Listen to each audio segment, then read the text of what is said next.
Hi guys, this is module 11.3 and this should say B right here.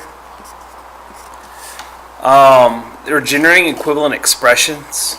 Here's the TEK right here, 6.7D. We're going to generate equivalent expressions using the properties of operations, which are inverse, identity, commutative, associative, and distributive properties. We've worked on distributive properties, and the others we're going to cover in this video. We may not name them, but we're going to be working on them. Okay, so let's start with what we're going to be doing in this unit. Okay, so we're supposed to be generating equivalent expressions. So once we have generated an equivalent expression, I'm going to show you right now two ways that you can check and make sure that your expressions are equivalent. Okay, so right here we have list A. We've got three expressions, and we have three expressions on list B. And each one in A has an equivalent expression in B. So I'm going to show you how to check that, okay? So this says one way to test whether two expressions are equivalent is to evaluate them for the same value of the variable. Okay, so what that means is just come up with the value for the variable. Let's say x equals 2. Okay, now if x equals 2, we can substitute in 2 for each one of these variables to figure out if they're equivalent or not. So why don't you try substituting these into each variable, and then let's see if you could figure out which expression over here is equivalent to which expression over here. That means pause the video and give it a whirl. X equals 2. Okay, so this top expression, once I substituted in 2, I got 75, and for the middle is 15, and for the bottom is 11. If I come over here and look, this bottom expression right here, when I substituted in 2 for the variable x, I got 75. So that means that this expression and this expression are equivalent. Remember, we're looking for ways to check whether two expressions are equivalent. Okay, that equaled 15 and that equaled 15. And that equaled 11 and that equaled 11. So this bottom expression down here is equivalent to this top expression right here. And once again, what we're doing is we're substituting in for the variables to check and see if the two expressions are equivalent. So you could choose any number you want. I chose 2 for x. You could choose 1, you could choose 3, 4, 5, whatever you want. Okay, here is a second option for checking to see if two expressions are equivalent. We can use algebra tiles. So these are the algebra tiles right here, where the small ones represent just numbers, like a positive 1 or a negative 1, and the large tile represents a variable like x, okay? So how can we determine if this expression is equivalent to this expression? Well, we could look at the tiles. So let's go ahead and draw these tiles out. So in the parentheses, I've got x plus 2. And so I have an x, a tile, and then 2 small tiles, but I've got 3 of them. So, because it's multiplied by 3, so I have to do that 2 more times. Man, that was quick, Mr. Nelson. So here we go. These tiles represent this expression right here. Let's go ahead and this expression right here. And so this is 3x, so I've got 3 of the x tiles plus 6 more tiles, so I've got plus 6 tiles. Now if we compare these two models together, I've got 3x tiles over here, 3x tiles over here, and 6 smaller tiles and 6 smaller tiles over here. So these two expressions are actually equivalent. So 3 times x plus 2 is equivalent to 3x plus 6. So once again, we've gone over 2 ways that we can show whether equations or figure out whether two expressions are equivalent. Alright, along the side here, you'll see some rules. We're going to use these to manipulate and generate equivalent expressions. So, for example, right here, it doesn't matter if you're just adding. You can do it in any order. Same with multiplication. Those are the additive and multiplicative rules. Here, if I have parentheses right here, and it's just addition problems, it doesn't matter. I can move the parentheses as long as everything is addition. Okay, same with multiplication.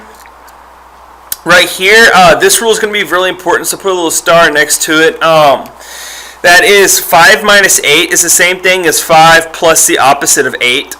We're going to use this rule a lot. Okay, 9 plus 0 is 9. That's the identity rule of addition. When you add by 0, you get the same number. And then the identity rule of multiplication is you multiply by 1, and you get the same number. And then here, when you add 3 plus its opposite, you always get 0. So adding by the opposite gives us 0. And then finally, the distributive rule. Okay, which if I distribute 5 into the parentheses, I get 5 times 2 plus 5 times 7. Okay, that's another big one, and this is what our last video was over, so you should know this one pretty well.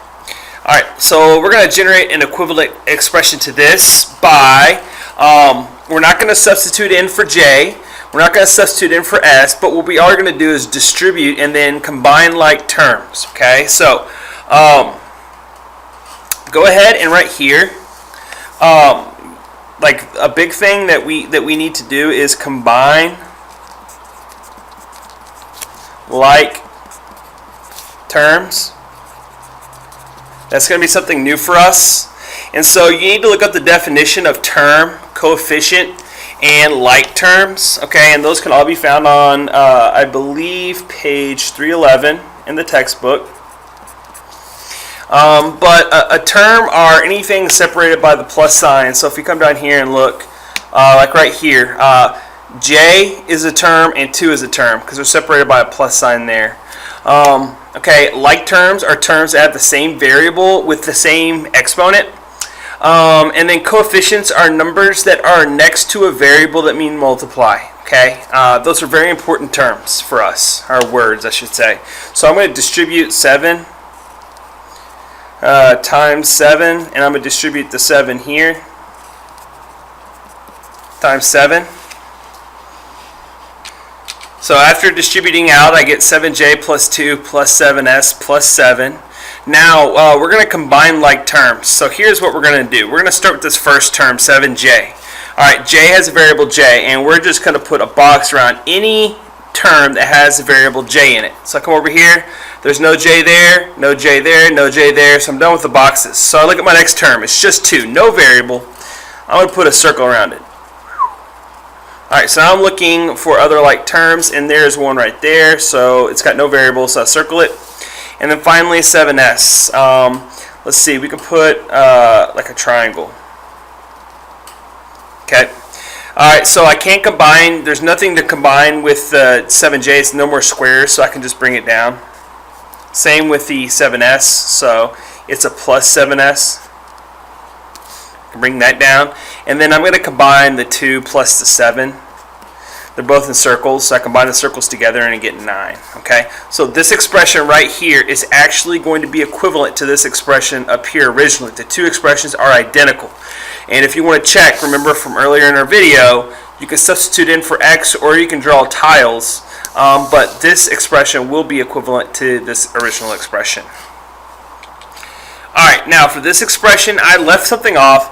Let's change this to a negative sign. There's a negative sign, so we're going to have to distribute that negative sign out. Okay? So I'm going to distribute a negative sign. So negative 1 times 1 is negative 1, plus a negative times 4x is negative 4x. Alright, so I got that term right there, and then I just have plus 2x. Alright, so my first term, I'll put a box around, that's just my plain number. Alright, no other terms have just a number with no variable. So my next term has an x, so I'm going to circle that. And this term has just an x, so I can circle that. Alright. Now, I'm going to combine like terms, so I'm going to combine the two circles, so I've got a 2x here and a negative 4x here.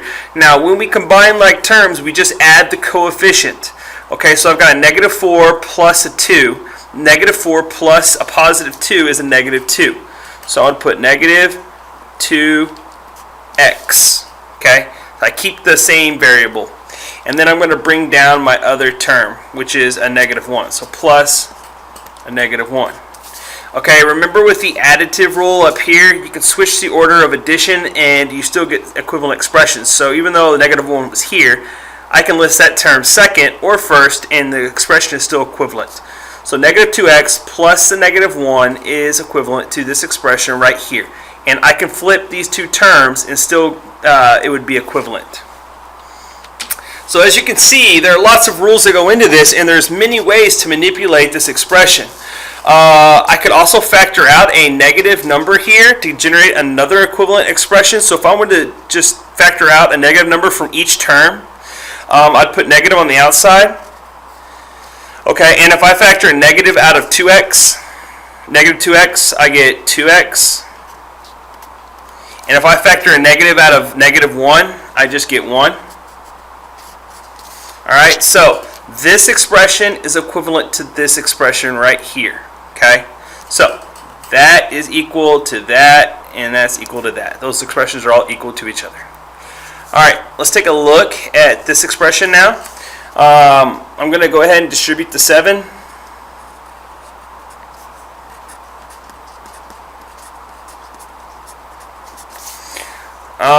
Okay, I don't like the variable t because it looks like a plus sign.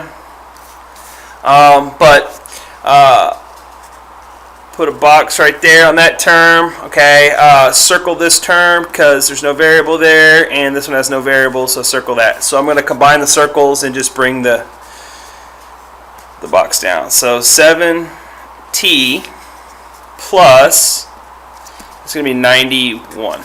Okay, so this expression is equivalent to this expression.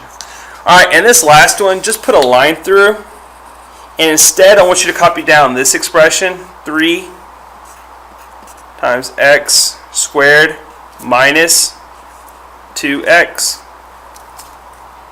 minus 5 times 2x squared plus 3. Okay, we're going to distribute this 3 to the terms inside the parentheses. Okay, and before we do that, remember we're going to change this to plus the opposite. Alright, so this is plus a negative 2. And we're going to change this to plus a negative 5. So we're going to distribute a negative 5. This is distributing a negative 5. Alright, this one's distributing a 3. Alright, 3 times x squared is 3x squared. Alright, plus 3 times a negative 2x is negative 6x. Okay, plus we're going to distribute this negative 5. So negative 5 times 2x squared, so we're just going to multiply the coefficients. So that's going to be negative 10 x squared.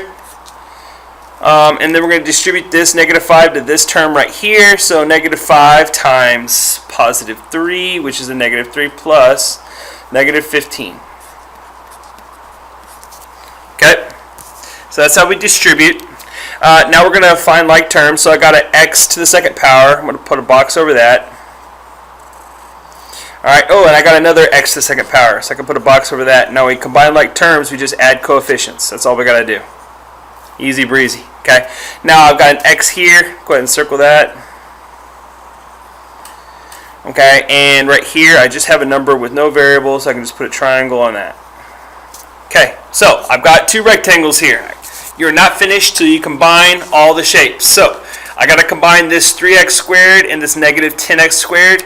So I know the variable is going to be x squared. Alright, so a 3 plus a negative 10 is a negative 7. Okay, now I just bring down the minus 6x right there. Oh, it's a plus a minus. My fault. Okay, plus, and we got a negative 15. Alright, now we could convert this back to a subtraction problem. We could say minus 15. We can convert this to a minus 6x. So you have to be able to convert back to subtraction if you need to. But now that we have an addition, we can move the terms in any order that we want. So I could put negative 6x as the first term, or I could put negative 15 as the first term. That's all. Lots of rules to apply, but if you'll just follow and keep it simple, I think that you'll find this a pretty easy unit once you get used to it.